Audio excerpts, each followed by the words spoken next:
and welcome to the Elevating Enterprise podcast. I am live from the Women Empowering Women Conference, 8th annual, and I am here with the presenting sponsor of the Greater Rochester YMCA, Taletha. Is that right? That is so right, Jazzy. Taletha Best. Yes. She's going to tell us about this title, Chief People and Culture Officer, in your elevator pitch. Yeah, that's like my favorite all-time role. It's the one role that connects me to people. It's the one role that really keeps me in tune with what the needs of our staff are all about. I always say I've got the best job in the Y because it's all about helping people do their very best every day. So Yes. Chief People and Culture Officer really is that role that it includes and encompasses all of our culture and employee engagement related work, all of our leadership development related work that is designed to build capability and competency. And it also includes our diversity, equity, and inclusion bodies of work in that we are guided by our mission that indicates that we serve for all. Yes. And so building our staff, our members, our volunteers with capabilities to be able to navigate across different dimensions of difference and different communities that we serve, that's ultimately what it is that we're trying to do. I love that. And so I want to go into let me just say this because I feel like a lot of people don't know this, but I've always wondered when you have the song YMCA and they're talking about you can get yourself clean, you can have a good meal. I was like, my Y doesn't feed me. I was thinking about that and I dug into it as the Young Men's Christian Association. Yes. So that's what it stands for, people. Yeah. The Young Men's Christian Association, or what I maybe should say is what it stood for originally. Yes. And so how has the mission evolved over the years, and how does the Y support leadership opportunities? Yeah, we've definitely evolved over time. We've been around since 1844. A young man, George Williams, was actually the one that started the Y in London, of all places. Oh, wow. Him and a really small group of young men that were actually having challenges with drugs and alcohol abuse. And so they came together as a way to support each other and to stay off the streets. Yeah. It wasn't until the 1960s that women were included in the Y. We expanded our programs to be inclusive of both women and families. And really we've grown ever since then, just within our Rochester Association.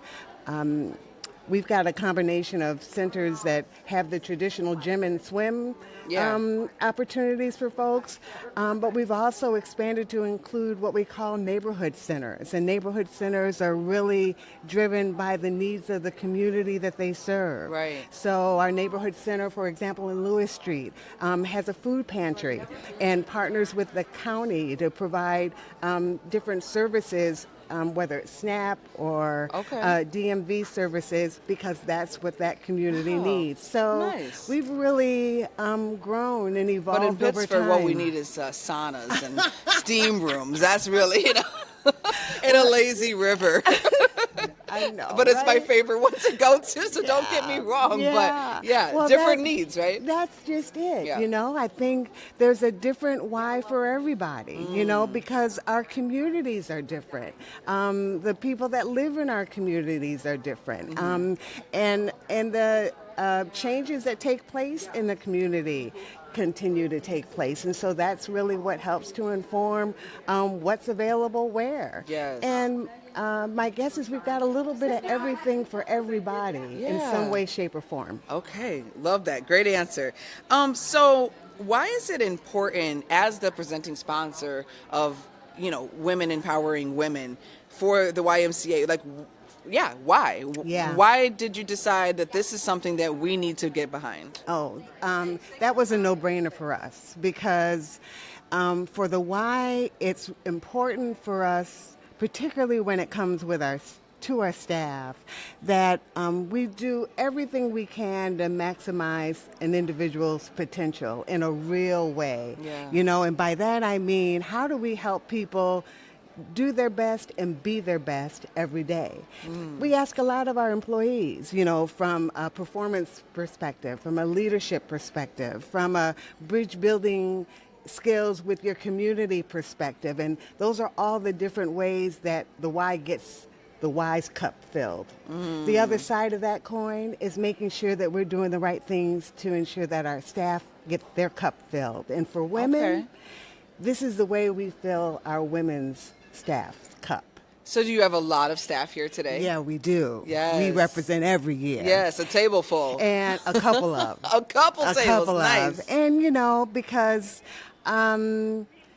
here you get all of this feminine energy, you know, new ideas, opportunities to collaborate, opportunities to connect.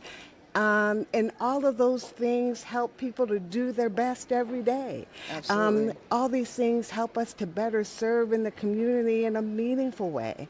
And so it goes without saying that this experience is meant to absolutely fill the cup of our women and to ensure that we're giving them the right kinds of stuff to be able to contribute.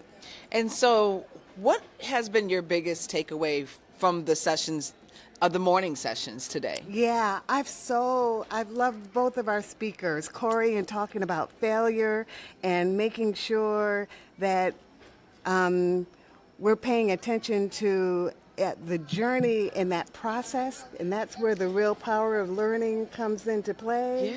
You know, I appreciated Amy's discussion around AI and how important it is for us to ask the right kinds of questions and that we can't fail even in that space. Yeah. You know, these are things that as women, we do need to be told over and over again. Yeah. We do need to be reminded. We do need to be encouraged to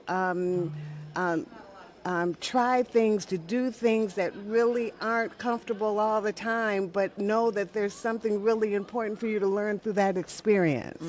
So, you know, I think the morning helped tee up that thinking, help kind of set the foundation for us that, okay, this is a space for us to be. This is a space for you to, you know, pay attention to what are those things that are coming to you effortlessly that you need to pay attention to, that are here to teach or to inform or to support.